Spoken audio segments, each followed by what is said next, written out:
Join government, industry, and nonprofit leaders for the first West Coast unconference combining social media and government. Gov2.0LA will take place in Los Angeles, the heart of Southern California.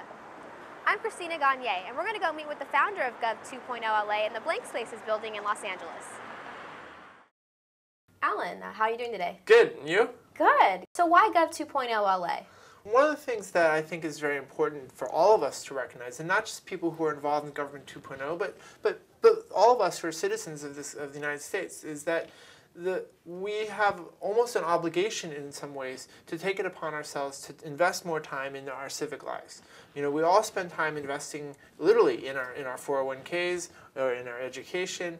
But now it's time for all of us to invest that same amount of time into our civic lives and try to create a situation where instead of allowing a decade-long series of problems to become the debacle that it was just last year, maybe if more citizens were involved, we would have less of those types of problems. So one of my goals is to try to bring the whole conversation down to earth a little bit. That it's great that these technologists and government agencies have these really ultra high level conversations, but you know the reality is that most people aren't going to understand what Government 2.0 is unless you say to them something like, well, it means that you don't have to stand in line at the DMV anymore. And I thought that it was very important to bring it to Los Angeles to allow the conversation to occur in a outside of the Beltway bubble, and really encourage creativity and get people to think about things beyond their normal experiences. We've been walking around BlankSpaces, which is a very open, sort of collaborative space. Why did you choose to have the conference here versus another venue?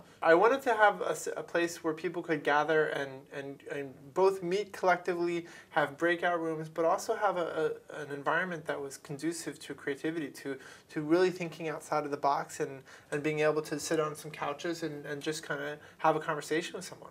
Traditional conferences are very structured and very formulaic, and you know, sometimes there's a lot of really good content, but it's hard to always pull something away from that, and it doesn't allow for any type of freewheeling intellectual creativity or conversations between people. Who are some of the featured speakers going to be at Gov2.0LA?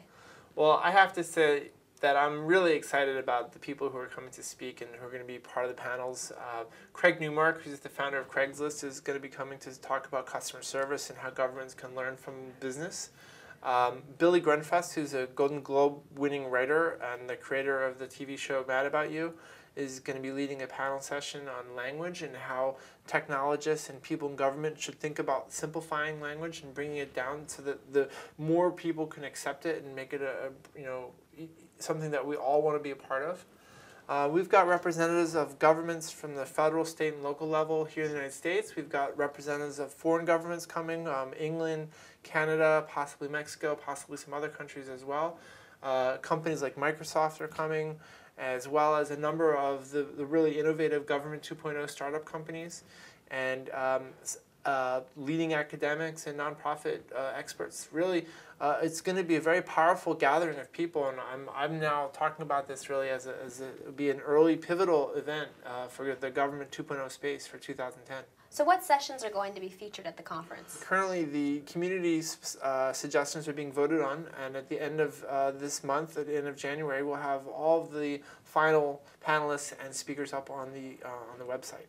But it's going to be a really innovative and interesting list of people, really all across the spectrum, from the technological to the cultural to the societal aspects of this. Are there any surprises that attendees can look forward to? I think we're going to actually have a couple surprises, and in fact we might possibly actually be in a position to be breaking some news in the Government 2.0 space. Well, thank you for sitting down with us, Alan, and I hope that we see all of you at Gov2.0LA on February 5th through 7th here in Los Angeles.